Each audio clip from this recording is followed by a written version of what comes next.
I listen to people and listen to where they're at and offer something that might get them pointed back toward themselves. Because what I know is that there's a healer within every one of us. That is something that I know for sure. There's a part of you inside that already knows how to heal. It already knows what is best. It knows your past, present, future. It's that part of you that is infinite.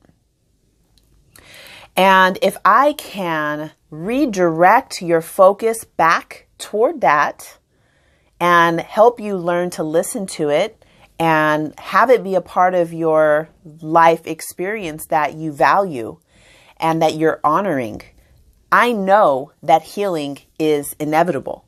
Healing means wholeness. It means integration, bringing together all the parts of yourself that you may not like. That's, some of the last layers that I've been coming to with myself have to do with this inner violent streak that I've felt my whole life and tried to say, oh, it's because my dad is violent, or oh, it's because of this, oh, it's because of that.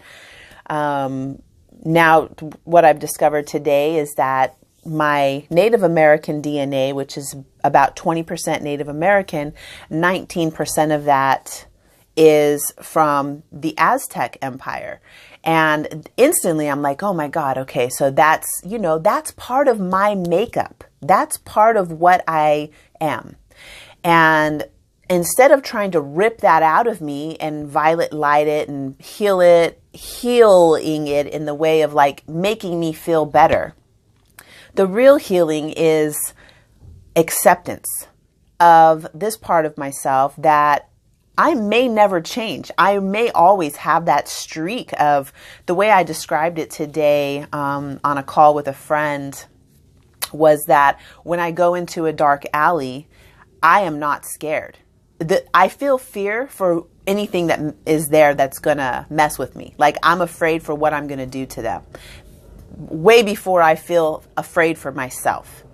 So when I say that, the person was like, whoa. And I'm like, yeah, like I've been living with that my whole life. And in the realm of the healers, they're trying to like make this better, make it better, prettier, softer, because they themselves are uncomfortable, because they themselves aren't integrated. There's parts of all of us that I'm sure, I am not 100% for sure, but about 99% sure, because of people who I encounter and hearing and listening to people talk, that there's something that they don't like about themselves.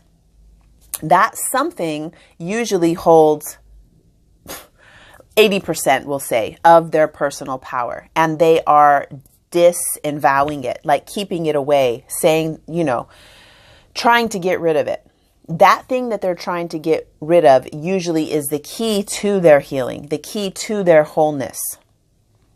It's that whole thing about the gift and the curse being something you don't like and it's causing you pain and suffering.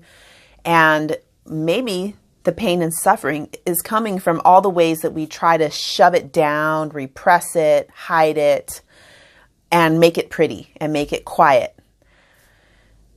The gift of that, whatever it is for you, whatever the thing is for you, I mentioned my violent streak. With that, there's like this intense sexuality and like ravenous. One of my boyfriends, I guess maybe 2000, we're still friends. He used the word ravenous in describing my interaction with him sexually.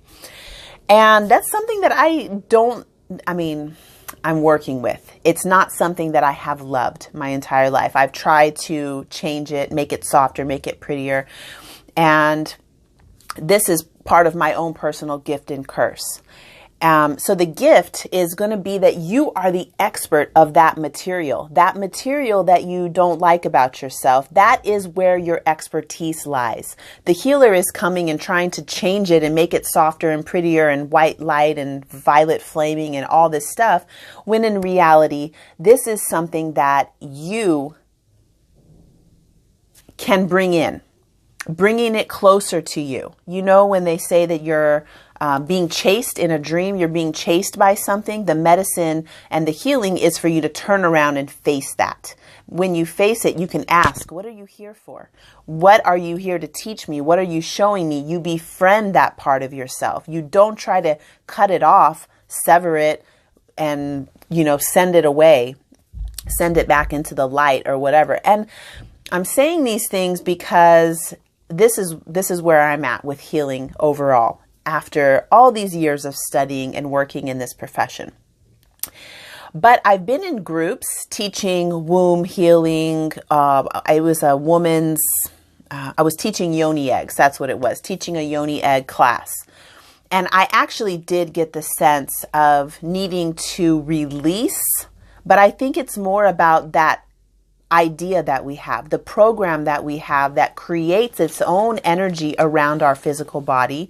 And that when we're working, doing breathing, doing all these tantric yoga techniques that I practice and teach, that sometimes, especially there was about 25 women in that group who, what I was teaching to them was completely new. A lot of them said they had never even touched their yoni or, you know, completely disconnected from that part of themselves. So doing all this breathing and shamanic journey work, I did get the sense that there was a massive amount of energy that was being released and that needed to be released. So we went through doing something like that. So I'm not saying that releasing energy isn't necessary.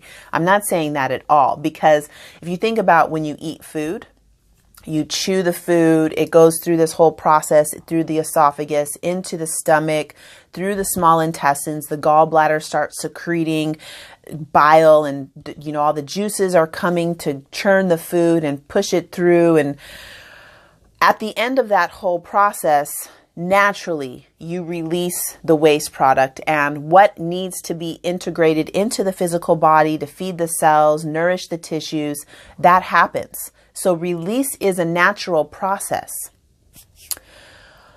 So I'll go ahead and stop here. I can go on and on talking about everything related to healing, related to the body. I love this topic as much as I love astrology. I see them as pretty much the same thing. Astrology has just been a way for me to get people's mind on board with what's happening in their physical body.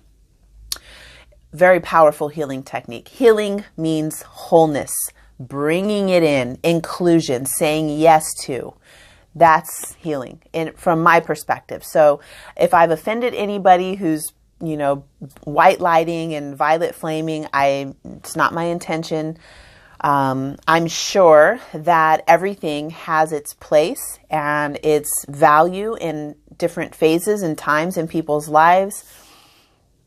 So thank you so much for watching the video. Please respond, leave any comments that you want to. I'm open to receiving whatever you want to say to me. I welcome it. So thank you. And I look forward to connecting with you soon.